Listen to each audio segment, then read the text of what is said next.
कहने लगे बोले महाराज जी वो दीक्षा लेने के लिए आए कि महाराज श्री ने उनको सोचा भाई ये राजा है देखा और इनको कहाँ इतना रहेगा कि इनको भजन करेगा बंदगी करेगा, राज काम से इनको तो वैसे टाइम नहीं मिलता, इनको वैसे ही जो शीत था उनका प्रसाद जो कुंड के अंदर रखते थे उसमें से पानी पिला दिया।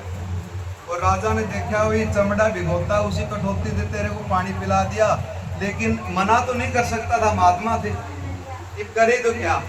उन्होंने दोनों हाथों से पानी लिया और अपने आंचल से बाहर निकाल दिया और पी के जैसे चले गए। गुरु जी को क्या, उनको तो सब पता था, वे तो जानी जान थे, वो तो कालदर्शी है, तीन कालों के जानने वाले। उन्होंने सोचा राजा को अभिमान है और जाति का और लोक लाज की मर्यादा से इन्होंने जो मैंने पिलाया था जो प्रसाद के तौर पर वो पिया नहीं, कोई दिक्कत नहीं। राजा चले गया जल्दबाजी के अंदर, घर पर गया, घर पर जाके उसने सोचा किसी को पता नहीं लगे कि मैं गुरु महाराज के पास में गया था। भाई वहाँ तो जाएंगे चरमकार जाति के अंदर थे और वो ठाकुर थे, उनको लाज लगे उनके अंदर, लेकिन ख्याति फैल गई थी। उनको ये तो पता चल गया था कि इस वक्त के अंदर जो वक्त के गुरु है वो सद्गुरु रविदास जी महाराज है, लेकिन एक ही चीज उनको लोक लाज की जो सामने आ रही थी उसी के लिए वो छिटके गए। और जब वापसी गए जाके रानी को कहने लगा बोले कपड़े धुला देना, बोले कपड़े धुला देना। और जब धोबी को वो कपड़े दिए तो उनकी जो बच्ची थी उनको कहने लगा बोले बेटा ये राजा के कपड़े हैं और इनको ध्यान से धोना, ये बाँ के ऊपर दाग लगे हुए हैं, क्यों जो प्रसाद दिया था जो अमीरस दिया था और उसका दाग था। दाग क्या था वो तो जानने वाले जानते हैं, लेकिन दुनिया के लिए तो दाग था वो।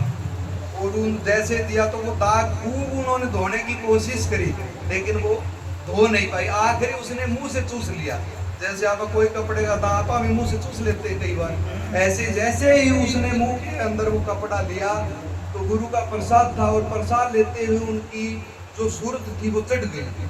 और वो ऐसे ऐसे लोगों को ऐसे ऐसे दिव्य वाणी वो गाने लगी और बताने लगी, बोले जी इनको क्या हुआ धोबी की लड़की को, बोले ये तो दूर दूर तक चर्चा फैल गई, वो तो ऐसी लड़की है और उनको तो पता नहीं कैसे कैसे, बोले वो आगम लोग की यहाँ लोग की आगे के लोग की सारी बातें करती है और उनकी भी ख्याति फैल गई, उनकी ख्याति फैल गई। जिस फिर राजा को पता चला भाई ये कैसे ऐसे कोई धोबी की लड़की है और उसको इतना ज्ञान है जो मैं जो सुन के आया था वो ज्ञान उनको भी है।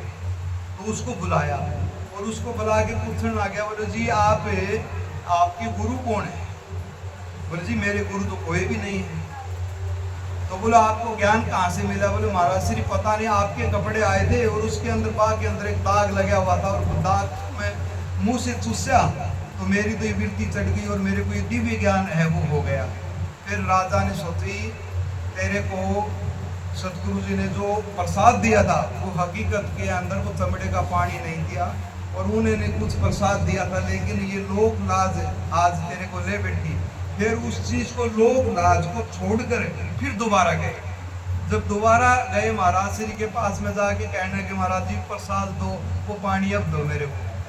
जब सतगुरु जी कहने लगे बोले प्याया था जब पिया नहीं, प्याया था जब पिया नहीं, किया मन में अभिमान, अब तो वो जल रहा नहीं, वो गया मुल्तान।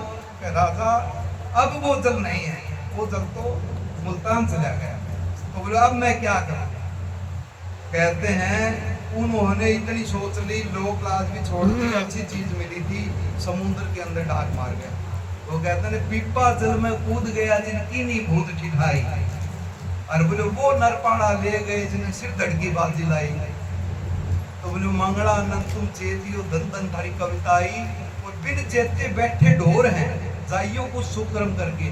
तो फिर वापसी महाराज श्री से हाथ पकड़ा, बोले अब क्या हुए? बोले वो रस तो नहीं, अब आपको कमाई करनी पड़ेगी।